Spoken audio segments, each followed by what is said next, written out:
भोर को यहोशू इस्राएलियों को यरदन नदी तक ले गया, जहां उन्होंने डेरा डाला। 3 दिन बाद अधिकारियों ने आज्ञा दी, जब तुम वाचा के संदूक को याजकों के कंधों पर उठाए हुए देखो, तब उसके पीछे पीछे चलना। यहोशू ने सब लोगों से कहा कि वे अपने जीवन को परमेश्वर के साथ ठीक कर लें, क्योंकि अगले दिन वह अद्भुत काम करेगा। अगले दिन यहोशू ने याजकों से कहा कि वे वाचा के संदूक को लेकर यरदन नदी की ओर जाएं। नदी में बाढ़ आई हुई थी और उसे पार करना खतरनाक था। परंतु परमेश्वर ने यहोशू से कहा कि जब वे नदी के तट पर पहुंचे तो याजकों से कहें कि वे आगे बढ़कर नदी में खड़े हों। जैसे ही याजकों के पांव पानी पर पड़े, पानी बहना बंद हो गया। वह आदम नामक नगर के पास एक बड़े ढेर की तरह रुक गया।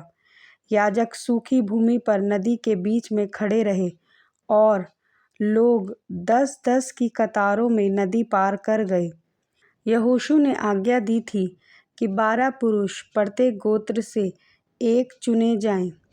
उसने इन पुरुषों से कहा कि वे सूखी नदी के तल से एक एक बड़ा पत्थर उठाएं और उसे उस स्थान पर ले जाएं जहां वे रात के लिए ठहरने वाले हैं। लड़ाई के लिए हथियारबंद लगभग 40,000 लोग नदी पार कर गए और फिर दूसरे किनारे पर खड़े होकर देखते रहे। परमेश्वर ने यहोशू को निर्देश दिया, याजकों को पानी से बाहर आने की आज्ञा दो।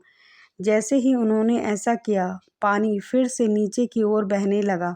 गिलाल नामक स्थान पर यहोशू ने 12 पुरुषों को उन बड़े पत्थरों को स्थापित करने का आदेश दिया, जिन्हें वे नदी के तल से एक स्मारक के रूप में लाए थे। यहोशू ने घोषणा की, जब आने वाली पीढ़ियां तुमसे पूछेंगी कि इन पत्थरों का क्या अर्थ है, तो उन्हें बताना कि यहोवा ने यरदन नदी को उसी प्रकार सुखा दिया जैसे उसने लाल समुद्र को सुखा दिया था, ताकि हम पार हो सकें। उसने यह अपनी सामर्थ्य दिखाने और ताकि तुम सदैव उसका भय मानो, इस उद्देश्य से किया।